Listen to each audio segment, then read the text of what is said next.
Hello again. My name is Christerpher F. Coleman with the Business Intelligence Group. I'm a business leader, advisor, and business coach.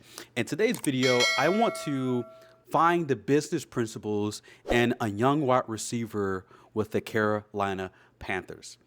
And he mentioned some things from his college days, his college coach, and I really want to get into it, find the business principles, dig them out for you guys, comment on them. So stay tuned.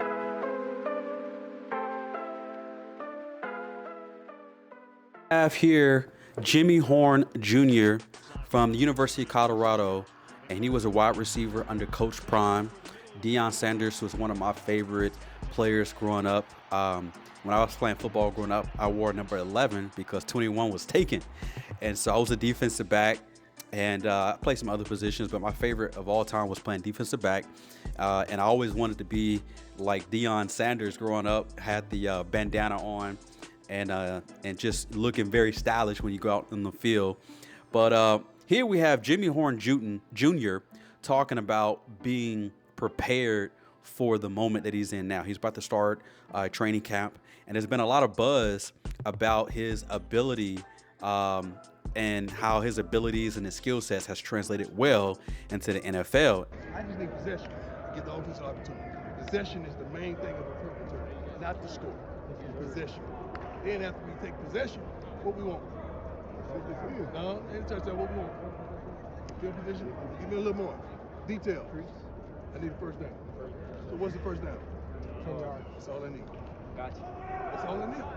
Hey, back up, everybody. Go.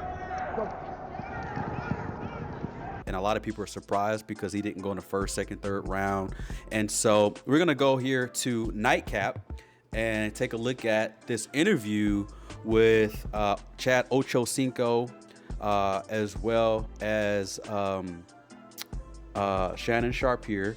And they're going to interview Jimmy Horn Jr. So without further ado, let's get into it. Earlier, you say like Coach Prime kind of ran a lot of this. How? So help us understand, how has Coach Prime, because Coach Prime even though he came with a pro background, you look at a lot of his coaches, they were pro coaches. Right. And so how has that helped transition, as Ocho mentioned, transition as fast as you've been able to do it? How has Coach Prime coaching style, his system, his discipline, everything about it, because it's a pro style, because he's getting guys that are good enough to get to the next level, he's getting them prepared for that. Right. I say it's really like the biggest key is really like doing the little things right. You know what I'm saying? That's from going to class, making sure your grades right. You know what I'm saying? Showing up to practice on time, making sure your socks a certain length. You know what I'm saying? It's like little small things. And once you get them down pat, it made transitioning easier. So I want to talk more about the transition, and for business leaders, leaders in organizations that have to develop talent, develop individuals to do the job within the organization. And I could say from firsthand experience, I was a plant manager in various industries, production, manufacturing, and I would always be surprised that an outsider would get hired to come into an organization to lead the organization. And my thought process is, why aren't the leaders there developing the talent and the people there so that you don't have to hire from the outside? You can hire within, and there's so many different benefits from that. And I think the knack of a great leader is someone that can develop other leaders, being able to hire people, develop them, not only for the position that they're in, but to hire them, to develop them so that they can push them up the ladder and hire people at more entry level jobs. And then you develop those people so that so everybody continues to go up the ladder. And again, there's so many different benefits to that. The one benefit is that you understand people in the organization, understand the culture, they understand the business, they understand the various nuances of this operation, of this business. Two, when it comes to pay, whenever you bring someone else into the organization from the outside, you're gonna always have to pay them a lot more than somebody that you would have hired or developed from the inside and they work their way up. because you taught them everything that they know. You've developed them. And so everywhere I've been, and it's probably from my military background, my military experience is always a succession plan. Whenever the team leader, platoon leader, detachment leader goes down, the next man up, next woman up has to know the mission, has to know how to lead the troops on and continue the mission. And so everybody has to know the plan. There's always a succession plan. So whenever I would go somewhere, I would always develop the talent around me and would always get my team bonuses. I would always get them, extra pay. I would always get them to find other opportunities within the organization and develop them. And that's just something that I've always done. And I didn't realize for a long time how much of a skill that was. And to recently, I'm thinking, I'm like, I've been all these different places. And, when I go on interviews and things of that nature, and I'm working with, business leaders and understanding the nuances as I work with organizations, I ask the question, do you hire within? And what I realize is a lot of leaders in the organizations, they don't know how to develop the talent. And they're always looking on the outside, trying to bring in people. And there's a lot of improvement that can happen there.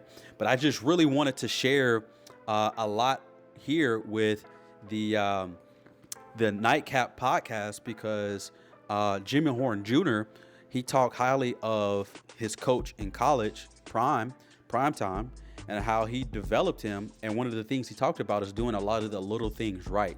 Going to class, making good grades, making sure your uniform is in standard.